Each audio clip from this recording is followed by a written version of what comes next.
Akin Unver is an assistant professor of international relations at Kadir Has University, and he joins us from Istanbul. Akin, good to have you with us. After Erdogan had an outburst a couple of weeks ago accusing Iran of trying to dominate the region, of conducting proxy wars in Yemen, in Syria, and Iraq, dozens of Iranian legislators sent a letter to President Rouhani demanding an apology. That did not happen. The visit was not canceled, and they certainly seem to be very cordial with each other today. What's going on?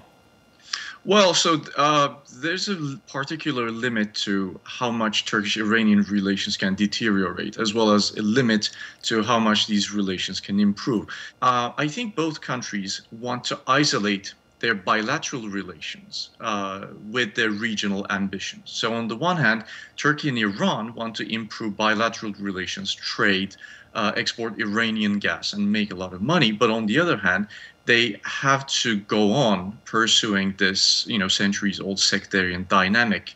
Erdogan said his visit was not all about the economy, but as you said, they're talking about tripling trade in 2 years. Turkey's looking for cheaper energy. It wants to invest in the expansion of the Iranian energy sector. So isn't the truth was that this was greatly about the economy? Yes, I mean, Turkey also wanted to make some fixes about Syria and Yemen. But when you try to fix Syria, you have to, this is not something that Turkey and Iran can handle on their own. There's a Russian dimension, there's a European dimension. In Yemen, there's an Egyptian dimension, there's a Saudi Arabian dimension. So I think just, Turkey and Iran just talking about themselves and trying to fix all of these things, I think it's a tall order. So let's talk about the geopolitics. Both sides tried to play down how they're on opposite sides in all these different regional conflicts. They talked about stopping the bloodshed in Yemen and in other places. But as you know, they said pretty much the same things when war broke out in Syria 4 years ago, and we've seen how much good that did. Yeah, again, this is about sectarian geopolitics.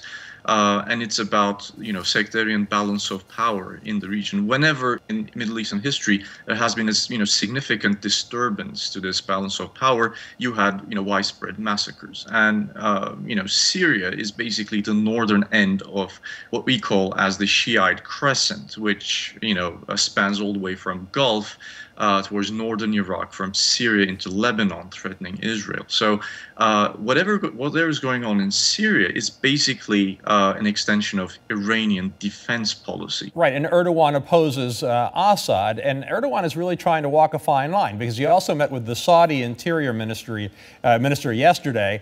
So he's trying to keep both the Saudis and Iranians, who are enemies, happy.